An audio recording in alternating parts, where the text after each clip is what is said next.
Hello, hello, hello, everyone. Welcome to today's Water Cooler Chat, where we talk about all things Livepeer, whether it's delegating, orchestrating, transcoding, AI inference, developing, anything to do with the Livepeer ecosystem. We're here to ask questions and get answers. So we got two topics ahead of us. One is a presentation about crypto scams and protecting your funds, and the second is around devcon and updates to Livepeer AI and some. So I'm going to kick us off with a little presentation here. So I'll share my screen. And I haven't tested any of this, so we'll just kind of see how it goes. Can I confirm that people can kind of see this screen?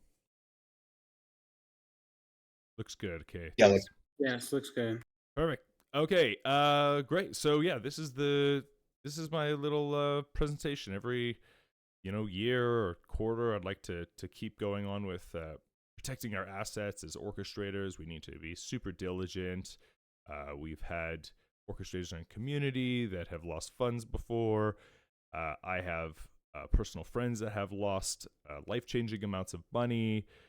So I want to start off with a little background on why I'm pretty passionate about this. I got into crypto in 2013. First read about Bitcoin during the collapse of the Silk Road website. I got into mining a Litecoin. I got into all types of crypto things. In 2014, I joined the Bitcoin Foundation as a lifetime member and went around to their annual general meetings and learned a lot about crypto. And back then, I mean, crypto was like super Wild West. Like it didn't. Today, it's funny. People like mainstream media are like, "Yeah, well, crypto's Wild West." I'm like, no, it's not. It's pretty developed now. Like back when I was in, like there were no seed phrases. It was only seed keys. So if you lost your literally your key, just alphanumerical, hex of 40 characters, 42 characters, or whatever, like that, your funds were gone, right? So that, seed phrases were invented and BIP 39 and lots of different upgrades to make you holding custodian funds easier. Hard wallets came out. Like there's been a big push to get ourselves more security in crypto. But with more security and more stakes comes more scams. So, yeah, just recently I've been bombarded on my YouTube with what's called honeypot scams. And I had to go down this rabbit hole of actually following the scam, doing all the things you're not supposed to do just to learn about the scam. I try and do it on like computer that I don't mind gets hacked, or all these things. I'm always one to just experiment. So in doing so, I came across a wonderful resource of like a bunch of scams and their definitions and how they work. So I'd like to share them with you today in order to just see what we can learn. Okay, let's start off. Now this is kind of maybe a boring PowerPoint, a lot of words. It's probably not very engaging, but we'll try to do this in like 10 to 15 minutes so I don't bore you. So the first, the scam is called the ghost transactions, or the dropped and replaced scam. So this scam works by, what's this? Tried testing but can't get it to work. What's this? No. The first scam is where this is pretty simple for orchestrators, node operators. This is going to be pretty. You're not going to fall into this trap very much. Which is they send you a transaction with super low gas fee. So you can see the transaction as pending, but it never actually confirms, in the hopes that you will now send them your goods or services or whatever you think that you've paid for. But the transaction isn't actually complete, and it maybe never will complete because the gas is so low or the fee is so low. And then all you have to do is send another transaction on top of that transaction with a higher gas fee, and they can just point the money back to themselves or back to a wallet they own. So basically, if I think this might affect people who are just not crypto native at all. newcomers, people that like don't know how to read block explorers, delegators potentially. They might not know that the funds didn't actually arrive. So yeah, this is called the ghost transaction scam. Then by the way, there's about 13 of these scams, so hopefully we go through them pretty quick. This one's really obvious. Remote access to your device. So scammers might pretend to be a support agent, ask you to download software, and they attempt to steal your information, steal your funds, install malware, or make unauthorized transactions. So the solution to this is like, just don't download unknown software or use a wiped separated device if you're trying experimental things, something that has no personal information, funds on it whatsoever. So yeah, just this one's like really obvious, but it's not though, because they might get you in some way. Just don't download software. Okay, this one's called the recovery scam. This is where scammers claim to have special expertise or resources that can help recover lost funds. They are trying to steal more funds from people who may have already been victim of scams. So once you're scammed once, there's a good chance you could get scammed again, especially because you're in a heightened state of emotion. So these are phishing scams, fake recovery websites, impersonator scams. The solution to this is genuine recovery services are very rare, and it is very difficult to recover crypto once it is lost or stolen. Yeah, so genuine recovery services, they are rare. Very rare. Okay, let's keep going.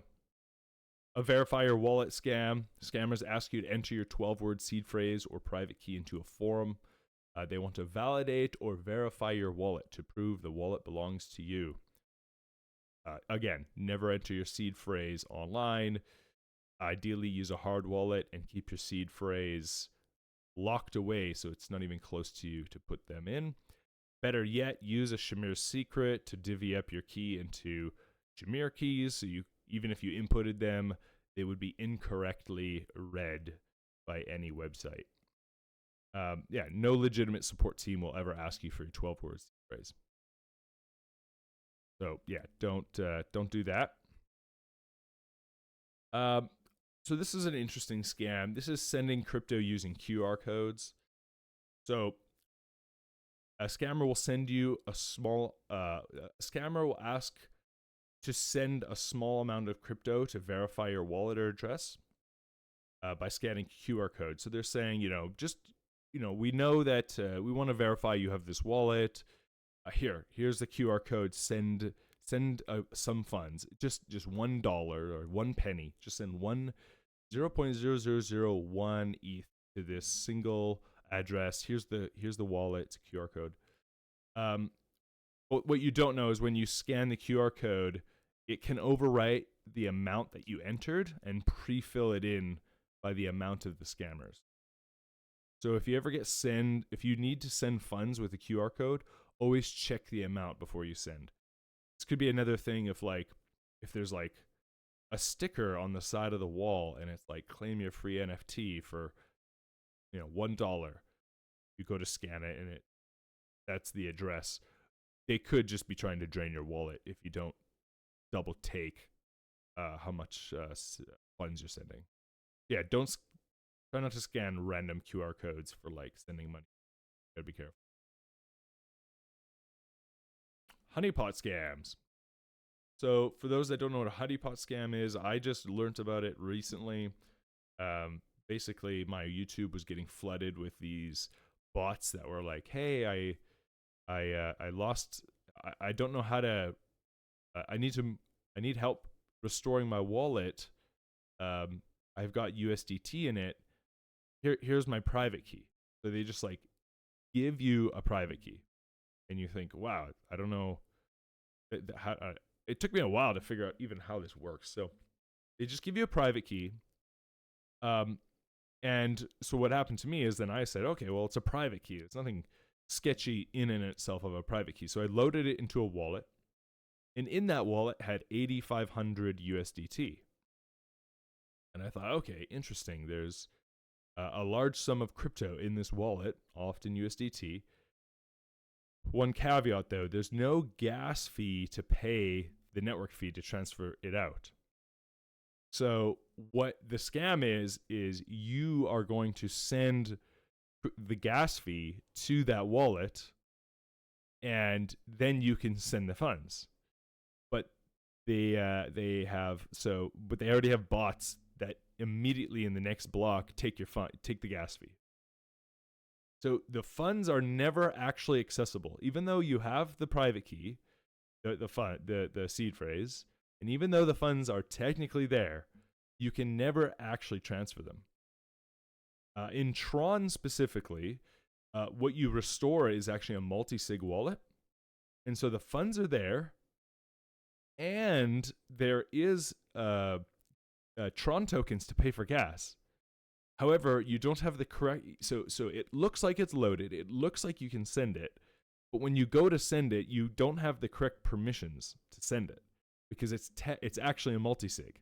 And just the way Tron works is you can all their seed phrases are the same, and the multi-sig is on chain. It's a smart wallet. So again, you send money to it, and you have no way of getting the money out. So yeah, that's the Tron. The Tron is I think the worst network for this because they can just give you a multi-sig key that looks identical to a regular key, and it can have Tron in it and it can have USDT, but you can't actually do anything. So I guess they're just trying to rack up gas fees. And for those of you who are wondering, like, oh, aren't gas fees like 1 cent? They do something where like they put in a priority transaction at like $2, and so to override that transaction, the wallet requests that you send them like $12. Something again, like they're trying to extract as much money out of you as possible. So yeah, that's a honeypot scam. The solution to this is never import unknown recovery phrases or private keys. If you just come along on the internet and you find a recovery phrase or a private key, if it's probably too good to be true, and it is. So yeah, just don't send money to it to try and recover the funds. Definitely won't get it. Yeah, that's a honeypot scam. All right, let's continue on. We got address poisoning. So address poisoning is where you will see a zero value transaction that you don't recognize in your wallet, and it'll often be similar to other wallet addresses in your history. So, for instance, you receive a wallet address, a wallet transaction from a friend. They sent you 1 ETH, and the ending of the wallet ends in 0001. Well, they'll send you a very small amount of crypto, like a penny, not even, and it'll end in 0010. And so, because they use mining efforts to actually generate similar addresses, and they just send you a small amount of dust in hopes that you're not paying attention or you're in a hurry, and you will just send funds to the recent transaction in your wallet. So if you need to send funds back to your friend, or if you're just thinking, oh, if I got it from them, I'll send it back. It's actually going to go to this like new address that's not actually the same, and it can look very similar, like very, very similar. Like the last 4 or 5 digits will be identical, and you will send the funds to a scammer wallet. So yeah, that's called address poisoning. The solution to this is to slow down and verify the first and last 4 digits of each address. So verifying the last couple characters is probably not good enough. You verify the first couple as well, then there's like a really good chance that you're sending it to the right place. So yeah, I recommend first and last 4 digits of an address before you send it. Now we got investment scams. These are Ponzi schemes. People want to return A return on funds from new investors, that's a Ponzi scheme. A pyramid scheme is similar, but it's recruiting new members to join a scheme rather than relying on investment funds. I didn't actually know there was a difference between Ponzi scheme and pyramid scheme. The Ponzi is just return on investment, ROI. You put money in, you're getting an ROI, and the ROI is outrageous, 20%, 50%, 100%. But they're just paying you the ROI based on new money coming in. That's a Ponzi. Pyramid is where you are recruiting new members. So it's not just the money, but it's also like a social thing of like you have to recruit new members and each member is under there, and it's more of a social scheme, whereas a Ponzi is like a money scheme, just purely.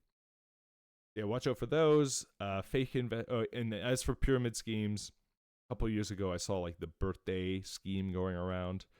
For anyone who saw those, it was ridiculous. You got like you put in $5,000, you get 8 people under you, and then they give you the 5,000, and then you get your birthday and you get paid at 40. So then all of a sudden, like you turn 5 into 40. It just makes no sense. Those were going around. Lastly, fake investment opportunities. I think this is one that orchestrators and node operators are probably going to have the hardest time and most vulnerable to, because our orchestrators and operators tend to be quite ambitious. They want to grow their resources. They want to grow their node.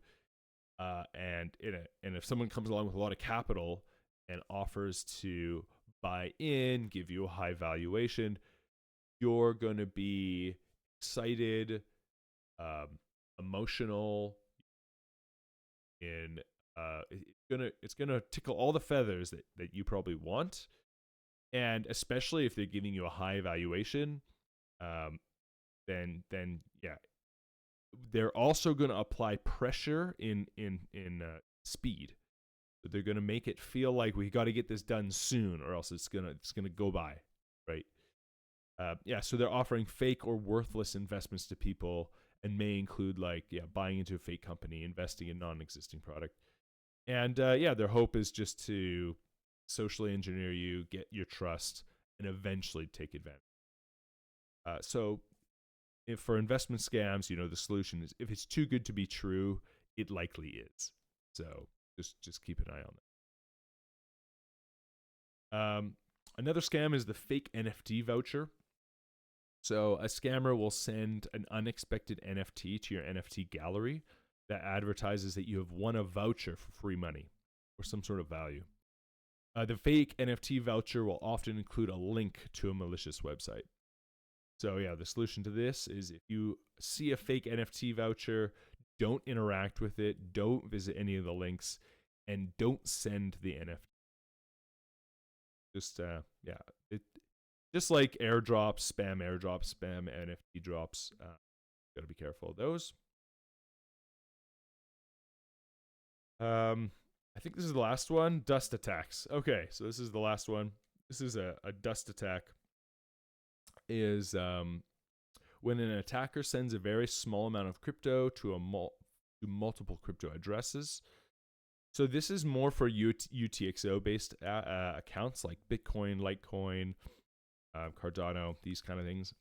It doesn't affect, I think, account based blockchains like Ethereum as much, but I'll kind of explain the difference. So for account based blockchains, the dust transaction might include malicious links regarding, relating to malware, phishing sites, advertisements, just like typically see. For UTXO-based assets, it's a little different because each amount of money you have is in its own UTXO, and so you can't actually correlate. Whoever owns the private key, you can't actually correlate what's in that private key. But what the attacker might do is to send dust to an address and try and reveal the other addresses the owner has by analyzing the movements of the dust. So it's not like a real scam. It's more of just they're trying to coagulate information to know if you're a whale so that they can, target you. For solutions for the account base, just ignore those transactions. For the UTXO, you can use a wallet that freezes UTXOs. So you can use like, I think there's one like Samurai Wallet or some other ones where it will recognize dust attacks and not include them in transactions. Send UTXO transfers. So that was it. Please stay safe out there. Some of these are ordinary, some of them are new, but either way, the worst thing you can do is lose your crypto to a scam, especially when a bull market is in front of you. And like if a bear market comes and you lose all your money, you know what? You joined, you tried, you picked the wrong team. But imagine picking the right team and then getting scammed. Like the FOMO is off the chart, the regret, the depression, it's the worst. So yeah, I would really, really want to caution people out there as the scams get more intense and as LLMs become used for malicious reasons, be really, really careful. And that's the end of that presentation. So I have an immediate comment. I'm not sure if you remember a while back I got drained from my address I've had for like it was like 4 years old.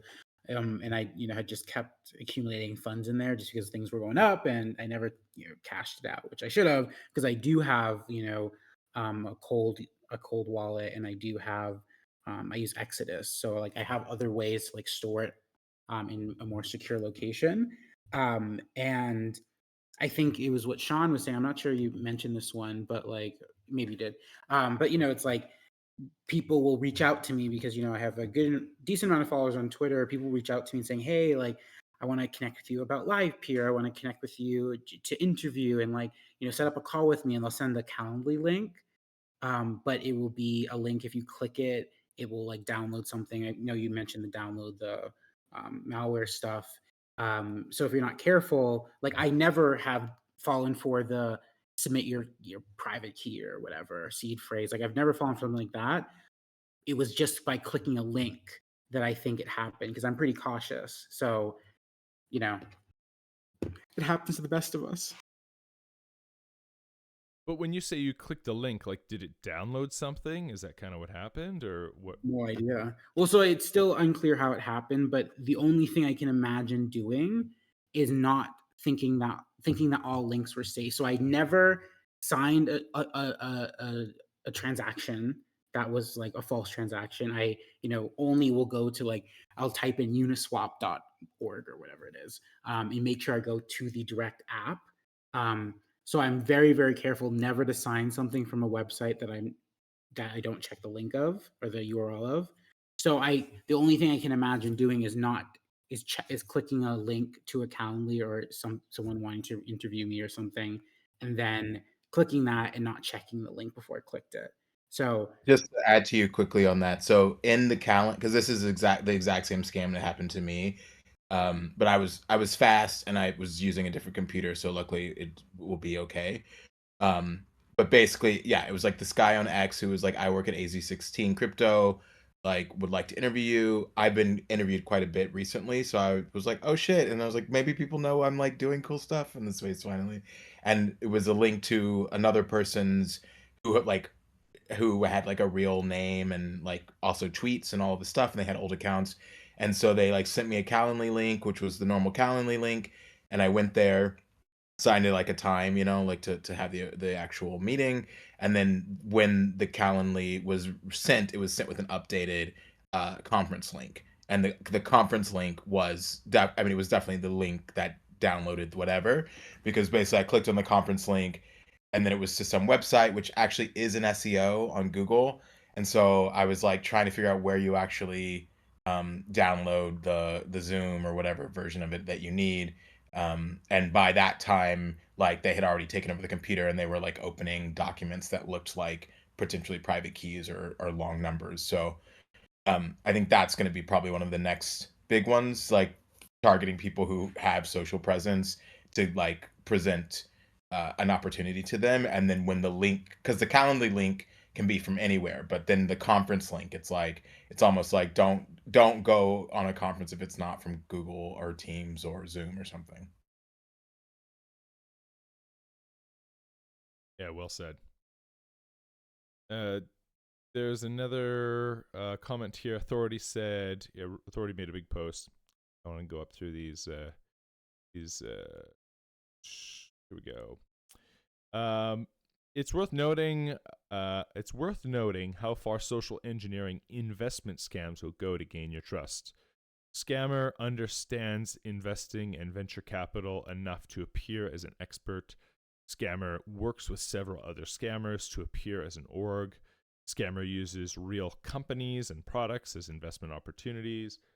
Scammer requires victims to write investment papers and do homework to create a reputation.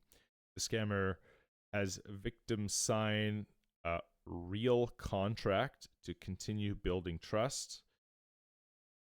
The scammer then schedules multiple calls to build rapport. Scammer is patient and spends months building up a connection with victims. Scammer is well spoken. Yeah. Months is crazy. Yeah, I will say so. Like authorities is a pretty pretty intense process of that happening.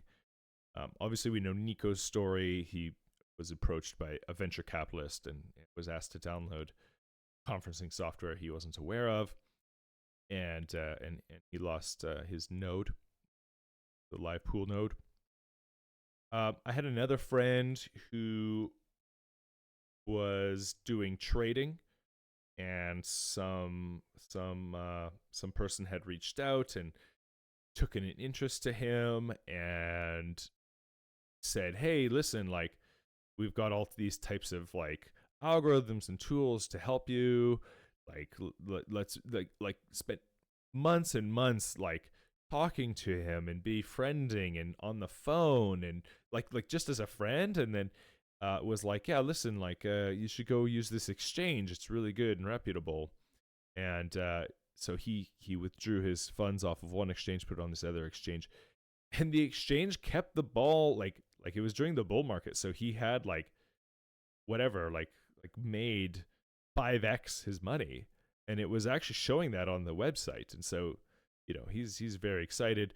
So now I think he takes his friends' money. So, and we're talking like he put in 200,000 of his own dollars. He borrowed about 300,000 or 400,000 from friends and family.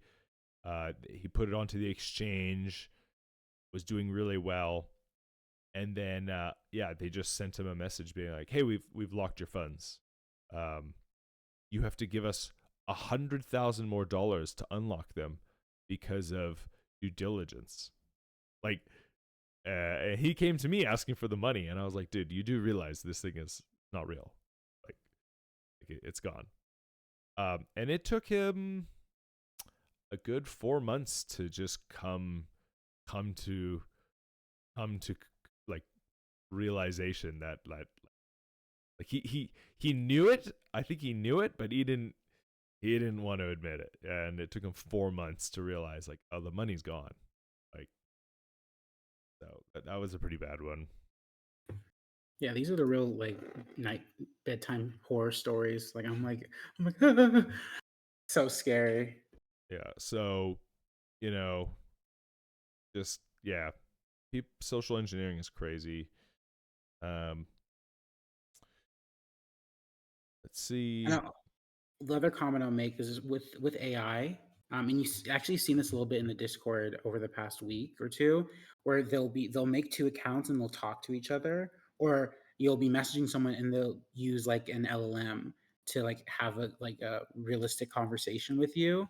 I think what's the scariest, and this is something I've been thinking about, especially doing community stuff at Livepeer, like having a call with somebody and having the camera on is like still one of like is still such a good way of like starting to vet and making sure someone's one real, but two like I think you can start to like sense like what are they willing to answer, what questions will they not answer.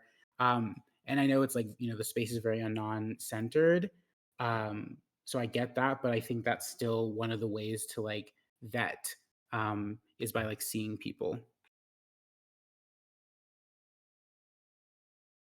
Yeah, definitely. So the worst I've lost from scams. Worst I've lost to scams so far is a few bucks, thankfully. So lost far more to myself for getting keys, seeds, and access to very old addresses. Yeah, that's true. I mean, I have a whole presentation on how to deal with seed phrases and protecting yourself from yourself. But yeah, Hey, Titan, can I ask you a quick question? Someone was talking about there's some way you can aggregate multiple wallets for validation. Because I think part of the challenge is like a lot of the programs and like airdrops, everything is built on like on-chain credit to some degree, right? Like, what's in your wallet and like what do you hold? And all of my stuff is super split up because I also just know this can happen. But someone said there is some place you can like add multiple accounts to like validate this. Do you know about this? add multiple accounts to what? Like like for instance, like talent passport for build or something, right? You need to show like, or even the GitHub passport. They want like a Lens account and your Warpcast account and your GitHub and like if you have X airdrop or blah blah blah blah blah. But for instance, my Lens and my Warpcast are not in the same wallet, nor do I think that they should be necessarily. But if there's a but you kind of need that stuff for on-chain scores. So like I'm just wondering, is someone building a place where like you can have multiple almost like in a ZK way, like I can have multiple assets or parts of my on-chain identity that can be aggregated when it needs to be for like social credit or whatever, like proof of like, stuff. Yeah, I think a lot of projects. So there's a couple things happening. One is people are just realizing that the key or the asset that unlocks certain things should be separate from some sort of operating key. Like Lens did a really good job of this, where you no longer need your Lens NFT to do Lens transactions. You can delegate an address to do transactions on your behalf. So now what happens, I get to put my Lens NFT into a deep cold hard wallet and I never have to touch it. But now I can still log into things and use it with a hot wallet. And if that hot wallet ever gets compromised, I know I can just immediately go back to my NFT and swap over, who gets to do the transaction. I can just delist that address. So there's stuff like that a lot of people are picking up on. Another thing is EIP. I don't know, probably some big number. They're doing uh account, like smart wallet accounts. So basically, it gives smart contracts the ability to act as an EOA account like you normally would. And so you have the ability of like creating a proxy to a wallet without having to act, stuff like that. Yeah. Yeah. I mean, yeah, yeah. We still need to figure out wallet management and asset management.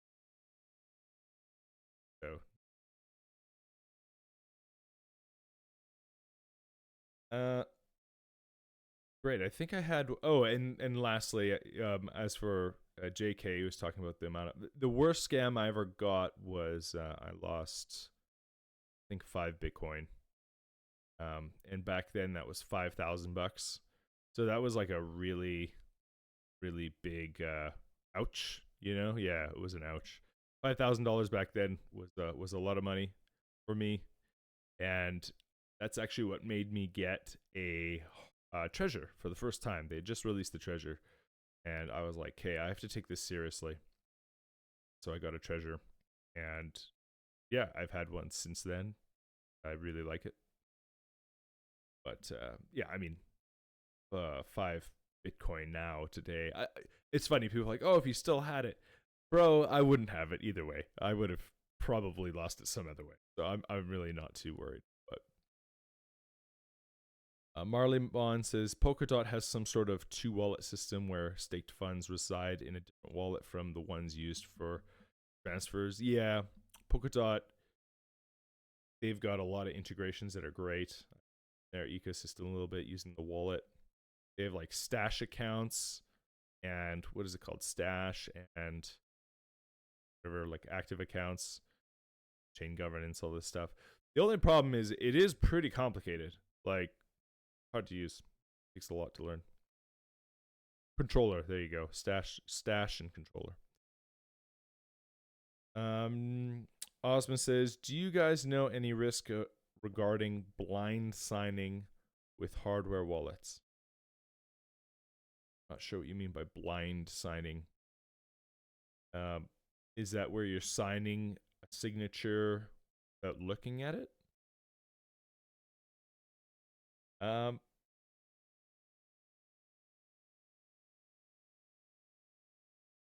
What blind sign? Can you give me permission, please? Oh, sorry. Yeah, here, I'll invite you up. You know what's weird? Discord eliminated the delegator role. I don't know, somebody eliminated like Marley Mon, Osman, like all these people should have delegator role. It's a blue role, and now it's gone. So I don't know what happened. Kind of a shame. This seemed like a really important role. Which role? Delegator. It should still be in there. I don't know where. Let me see. Let me check really quick. I can't find it. I went to go. Someone's like, I'm a staker. I'm like, oh great, I'll give you the delegator role. Not there. The delegator role is still there. What? It's in the. I mean, if you go to verify your role, delegator, you just have to click the money bag. Is that what you're talking about? Well, I just can't issue someone delegate a role. It's not on my roles list. Oh, like, I have a million roles I can give people, but delegator is not one of them. Okay, well maybe that's a permission thing. Let me check into that. And it looks like Marley Mon should be. Oh, he is a delegator. Oh, it's still there, but it's why is it? It's just the same color. It used to be blue anyway. Maybe that's what. Oh no, Osman and Marley Mon are both delegators. They're just gray color now. They don't look as cool. Yeah, well, one of the things I'm gonna be changing is just making the roles look prettier. But all the roles should have a different color.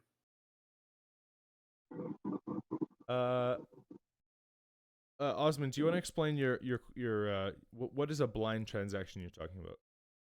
Yes, hi. Thank you, Titan.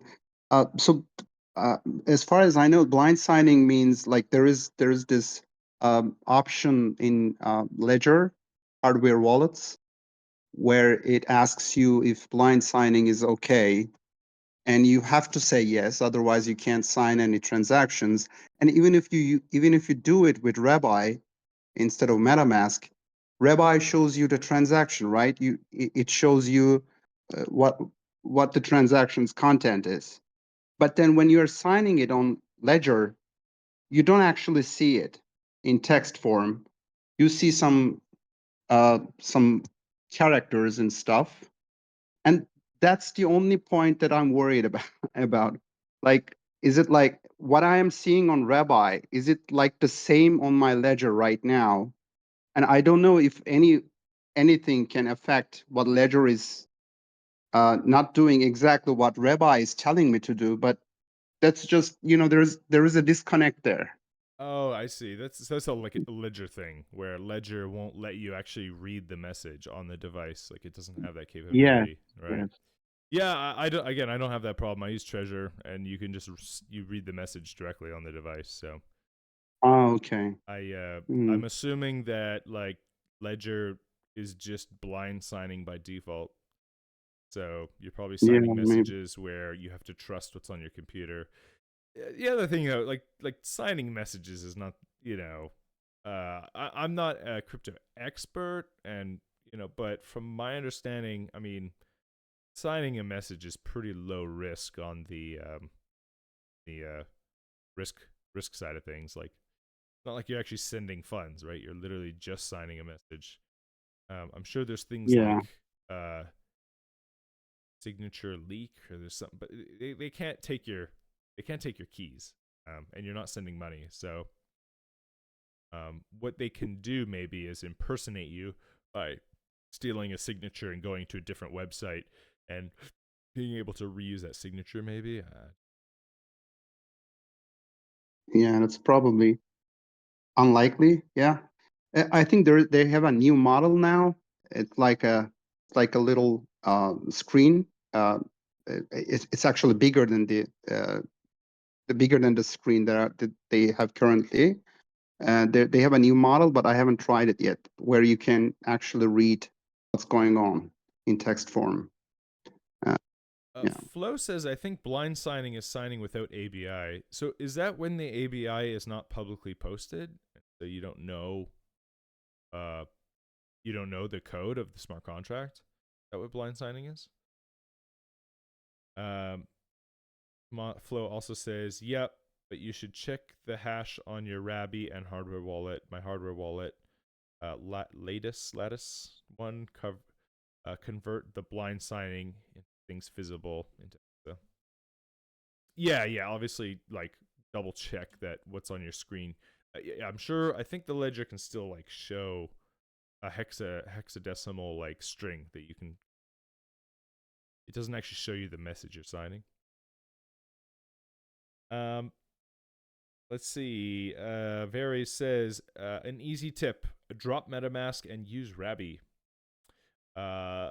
It has a lot of security measures, like example warning if you're connecting to an untrusted site, simulating transactions, telling you the outcome before you sign it, telling you the age of the contract and if you transacted with it before, the trust level of the contract by a dollar lock, transacted, etc., etc. I still have not downloaded Rabby, so my opportunity to. I have to import all my accounts from MetaMask into Rabby, though. So I feel like that'll be annoying. So many accounts. But if it's better security, then hey, no time to wait. Flo says, yeah, you need to load the ABI on your hardware wallet, but I think Ledger doesn't offer that. Rabby is the ultimate solution to address poisoning. Cool.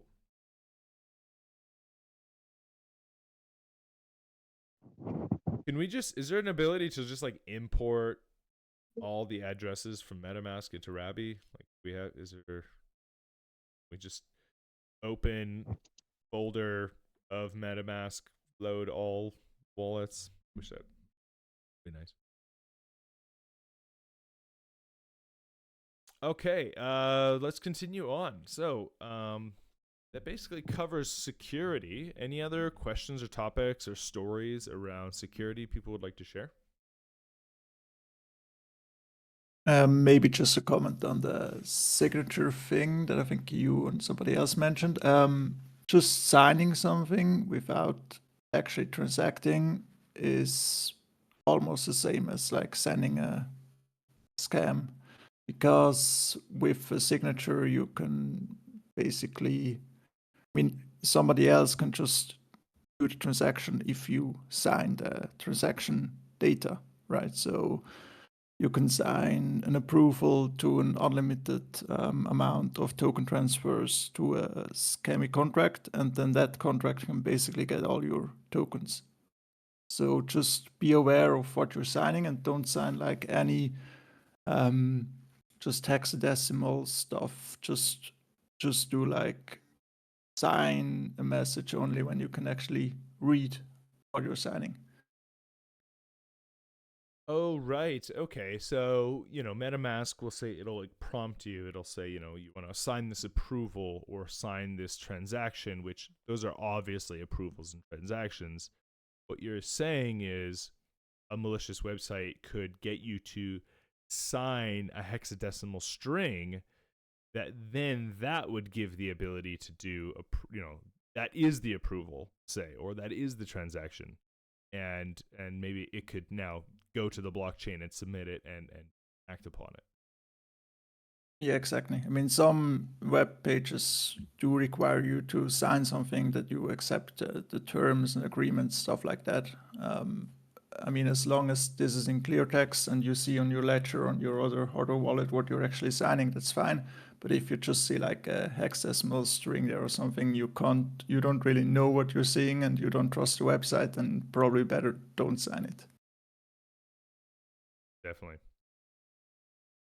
Yeah, and try get if websites just need signatures, maybe it's worth just using a hot wallet that has no funds in it, or separating, you're signing things, try and use it on not deep cold storage wallet. That's an interesting point. I'm assuming Rabby is probably better at handling that, because MetaMask probably will just be like, hey, do you want to sign this message? Here's a hexadecimal. Whereas Rabby would probably be like, hey, this isn't really a message to sign. This is just a string of something like this. I don't think we should be signing this. I was actually asking Titan, Rabbi shows the text form, but then Ledger shows it in hexadecimal. So there is a disconnect. And yeah, I understand why is saying that another website, I mean, actually, can another website even write wrong things on my Rabbi? Is that possible? Like even, can it show me a wrong message on Rabbi? No, right? I mean, at that point, basically your Chrome or your Brave or your browser is infiltrated or hacked. So I think that's less common because all the extensions are pretty secured, like in a separate part of the browser. So, I mean, in theory, it can happen that it just pastes something else. I mean, you can even do it yourself, right? If you like edit something in the console on the browser, just the text part. But I guess it's less likely, unless you, of course, Yeah. download like a fake extension or something like that. Yeah, sure. Okay, thanks.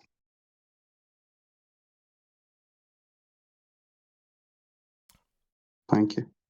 Cool. Osmond, it's a missing feature from Ledger. What is this?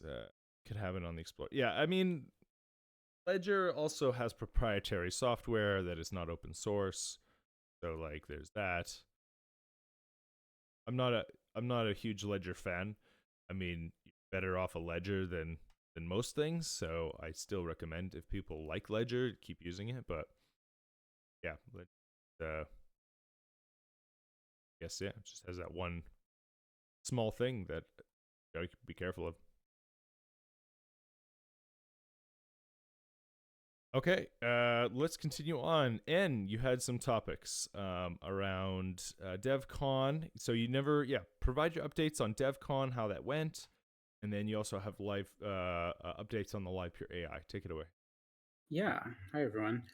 Super good conversation. Thanks for leading that, Titan, because I think it's, especially with new tech, it's always important to figure out the blind spots as things evolve. That's kind of what I realized when I got drained. I was like, wow, like, I thought I knew how to not have this happen and, still have things to learn. So, okay. I'll start with with DevCon. So basically, DevCon was a few weeks ago now, but it was really important learning experience. So it was Rich, Ria, and I who had attended, and I think my biggest takeaway from I'm calling it like Livepeer : what. So I had talked to like 150 people, let's say, and of those 150 people, people were very impressed. I would say maybe 70% of people knew Livepeer, the name. They'd be like, "Oh wow, that's so cool! You work at Livepeer." And then I'd follow up and then be like, "Oh, well, what do you think is cool about it?" And they'd be like, well." So people knew Livepeer, the name, but they didn't then have an immediate tagline to associate Livepeer with. So people would be like, "Oh yeah, Livepeer, so cool." They'd be like, "What do you guys do again?" Of course, people being polite, but they didn't have that next piece of the, maybe you could call it like user journey, or you could call it acquisition funnel, whatever you want to call it. They didn't have the next piece of, well, then, well, what is Livepeer? So of the people who did know, I would say that was maybe around 10% of people who I talked to. And of those 10%, I would say almost none knew the new AI direction. So I think what that showed me was that in terms of marketing and branding, that we have a lot of work to do there.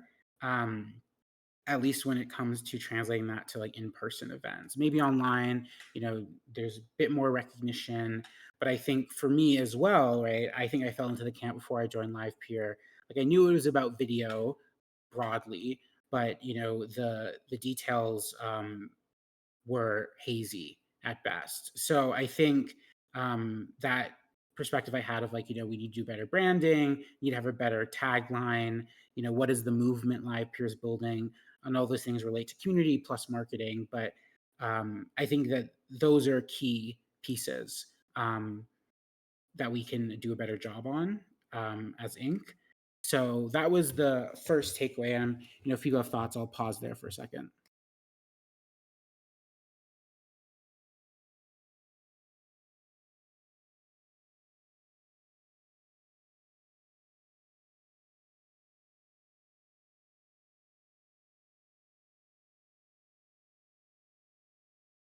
Okay, it looks like no questions there. The other kind of big piece that followed that was, what is Livepeer's movement? What is our why? I use my personal why at devcon, but in terms of, what's the overarching why? I think, building the world's open infrastructure is, is a tagline, but I'm not sure it's a why. So, kind of what is the why? Another piece of something I learned from my conversations in devcon.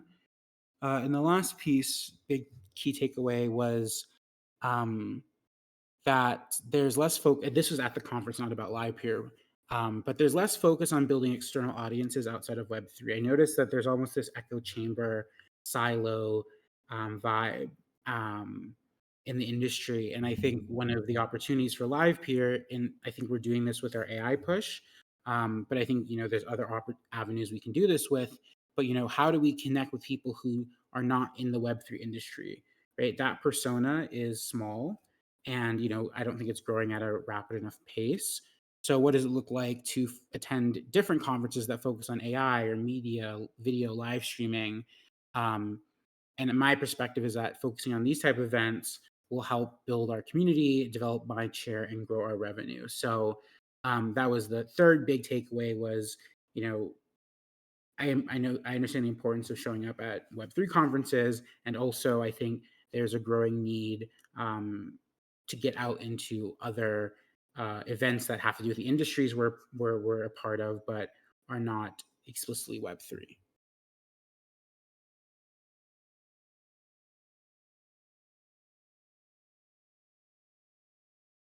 JK says, for the why, it was. In what ways is it being framed as open communication beyond video / making clear why video is so much more than passive watch plus follow?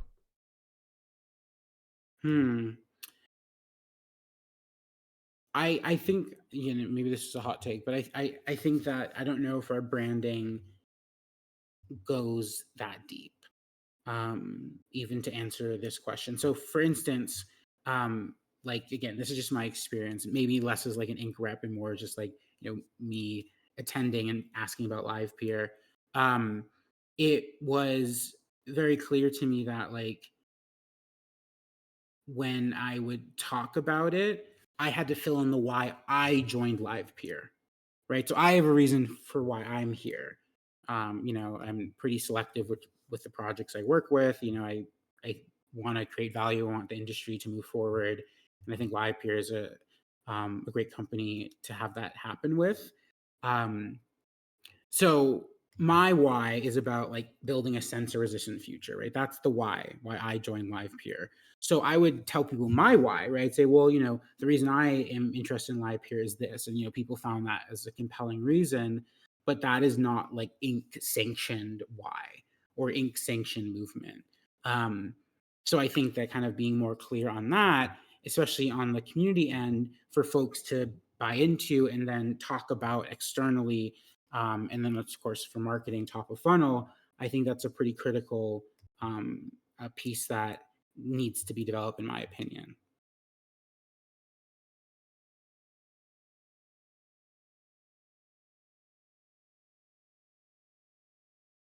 Marley Mon says, I couldn't agree more on the branding aspect, particularly with the recent refocusing. Cheap analogy, sometimes winning requires a double 15 and not a double bull. I don't know, what does double 15 mean? Cheap analogy, sometimes winning requires a double 15 and not a bull. I don't even know what a double bull is either. Maybe it's just me though. Darts. There you go. So yeah, you need to. Oh, darts. It's a darts reference. There you go. Interesting. Well, could you maybe explain without a darts reference? Okay, Because I so don't play darts. basically, it's like, you know what a bullseye is, right? Like, you just, yeah. but in darts, it's not about just getting a bullseye every time, right? You're there's actually like a strategy to play, like the outside of the board, like the numbers on the outside of the board, they represent different points and different. There's different. Yeah, it's basically, what is it? Zeroing in on more specific target. Yeah, so instead of just being like, we're the everything of everything, because that's a bullseye. It's like, don't be the everything of everything. Go off the bullseye and be a specific to specific, right? Yeah. And I think one of the other branding challenges that Livepeer has is like a very technical project. And I put like Livepeer and Graph not because they're doing the same thing, but I think they're both at the foundation very technical projects, or protocols or companies or however you want to frame it. But essentially, like, there is this kind of, how do you get more delegator question, and the other question is how do you get more developers. In both questions you can approach, I think both are different approaches in terms of community building, right? How you get more delegators from a community perspective has less to do with the technology and more to do with, it has to do with the technology, but like, again, someone who's buying potentially LPT is not like what's under the hood, right? That I would say is the minority of investors. I'm that way, but I don't think that's the majority. And then from a developer perspective, right, it needs to be highly technical and like, draw people in that way. So, I think how do you increase the amount of each type is I think an important question for Livepeer to answer. And I guess I'm on the hook for that answer. So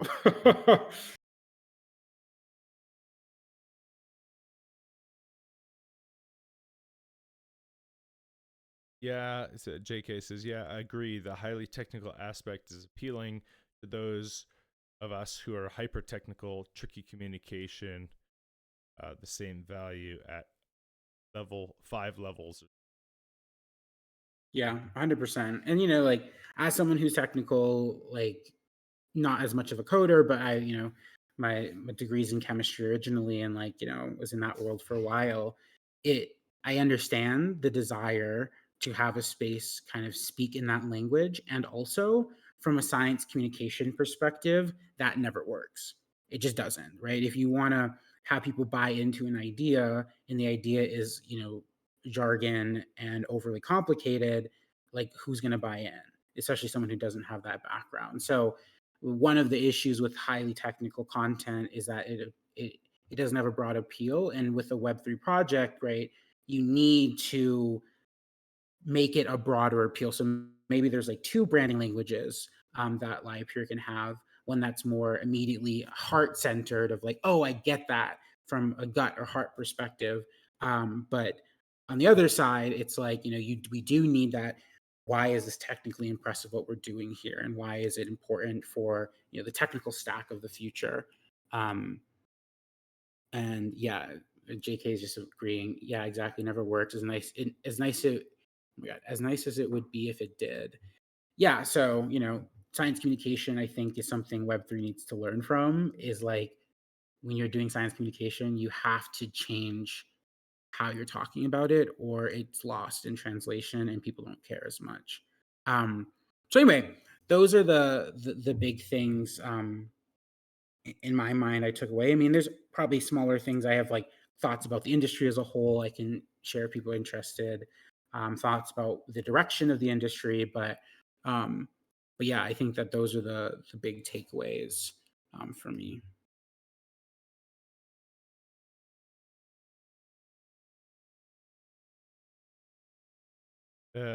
Marley Mon says, wait, hold on. Yeah, Marley Mon says, my point is to suggest we move on from video transcoding infrastructure positioning more publicly, perhaps more founder interview. Like founder-led marketing. Yes. Get in there, founders. Let's go. LFG. Yeah. So it definitely is part of the community and marketing strategy that I'm developing right now with RIA is about what does top of funnel look like for Livepeer. And one of the things about community, and again, I'm kind of speaking more freely in this moment because I think this is the really core people who are continuously showing up. But when you think about community growth, what is required often is community is not top of funnel, right? Community is like either mid or low in the funnel. And what that does is that if you don't have strong marketing, community doesn't grow because where's the growth going to come from, right? Growth doesn't come out of nowhere. It comes from, something above it. So without strong top of funnel and strong inbound from top of funnel to then the community, we're not going to see substantial growth. I would argue that despite my analysis is not having super strong top of funnel, meaning what Marley's talking about, we do still get a lot of people joining the Discord. However, on the Discord end of community, we are not doing a great job of capturing that and focusing well, why are people coming in here and what can they do when they are here? So having a clearer user journey in the community is important as well. So anyway, I'm going off topic a bit, but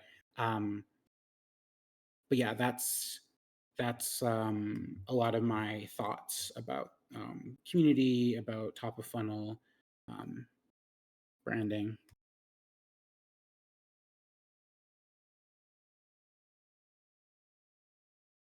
Cool. Also, I can share updates on Livepeer AI. Yeah. So I know I'm talking a lot. Sorry, everyone. But Livepeer AI. So we recently just launched the application for the cohort program. Let me send that in chat. So we just launched the application, and also I have updated some of the onboarding for community stuff to route non-Web3 builders around the Web3 aspects of our community. So folks who are interested in building on Comfy UI and building real-time video AI will not have to expose themselves to that unless they want to. So that's kind of like a self-selecting process there. And the program is going to be launching mid-December. Oh, I'm sorry, I was just getting the link. The cohort will be launching mid-December. And I will be leading that program with Eric. Eric's kind of the top lead, and I'm going to be program manager there, helping things out. It will be a closed cohort, so it's similar to AI startup program. People won't get visibility until the demo day. So yeah, but I can share updates as we do water coolers if people are interested. So that's a big push that will be happening. And of course, that's going to tie into as we're developing the flow for developers here to engage with building those AI pipelines. So that's all coming in December. trying to think if there's any other. And then also we're going to be doing a second cohort of the AI startup program in January, tentatively. So that is also something to be excited about. I'm trying to think if there's anything else for AI. I think that's it for the AI. And the last thing is, for me, I'm going to be having a more serious role in overseeing community stuff and strategy. Title TBD, but I'll be stepping up more in that regard. Because I originally started as a program manager here at Livepeer, and then, it's not on my contract right now, but I've been acting as a community manager and helping out in the Discord. But now that's going to be I'll get more responsibility from a strategic angle there. So all exciting stuff for the new year. Very cool. That's very exciting. Yeah, totally. Go ahead. Yeah, I'm done. No worries. Okay. Is that everything? Are we up to date with all the news and updates from Livepeer Inc.? I think so. Other than that thing I posted in there about the new grantee who just finished and had the viral moment. If you want to retweet that, share it around, feel free. But other than that, all good. Very cool. All right. With that being said, I think we will wrap it up there. Any last comments or questions before we sign off?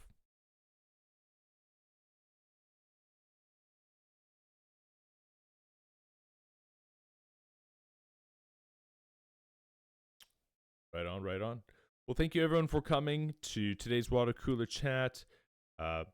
Thank you, Osman, for coming. Thank you for everyone for listening. I appreciate everyone being here. I want you guys to all stay safe.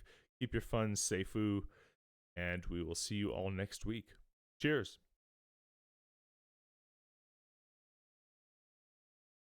Thank you.